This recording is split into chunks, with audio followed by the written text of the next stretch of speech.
जळगाव जिल्ह्यामध्ये दिवसेंदिवस तीव्र होत चाललेल्या डिझेल टंचाईचा फटका आता थेट रिक्षा चालकांना बसू लागलेला आहे आणि त्यामुळे संतप्त रिक्षा चालकांनी आज पेट्रोल पंपाबाहेर रिक्षा उभ्या करत ठिय्या आंदोलन छेडलं।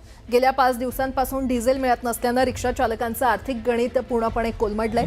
पहाटेपासून रांगेत उभे राहूनही अनेकदा डिझेल संपल्याची घोषणा होत असल्यानं नागरिकांमध्ये किंवा चालकांमध्ये तीव्र नाराजी आहे। या सर्वांमुळे रोजचा व्यवसाय ठप्प होत असल्याची व्यथा चालकांनी मांडली आहे आणि या संदर्भात आढावा घेतलाय आमचे प्रतिनिधी नितीन नांदुरकर यांनी। रिक्षा चालक देखील या ठिकाणी या डिझेलच्या टंचाईला सामोरे जाताना दिसून येत आहे।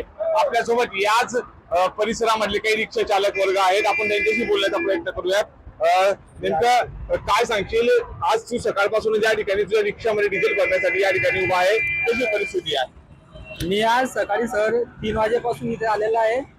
दररोज आणि 2 दिवस झाले मी इथे रांगेत उभा राहतोय 3 वाजेपासून सकाळी, आणि जोपर्यंत माझा नंबर लागत नाही तोपर्यंत मला डिझेलच भेटत नाहीये। सकाळपासून 5 वाजेपासून आम्ही नंबर लावलेला आहे, तर तोपर्यंत आम्हाला डिझेल भेटत नाही।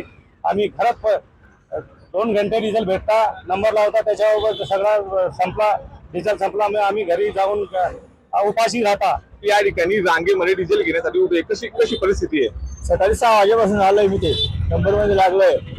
आता काय म्हणतात की अजून 2 तास लागतील डिझेलला। आता नंबर केवढे आणि माझा नंबर केव्हा लागेल आणि केव्हा आम्ही धंद्याला जाईल? रिक्षा चालकाची हाक आता प्रशासनापर्यंत पोहोचेल का, यावर काही तोडगा निघेल का, हे देखील पाहणं तितकंच महत्त्वाचं आहे। नितीन नागपूरकर, न्यूज 18 मराठी, जळगाव।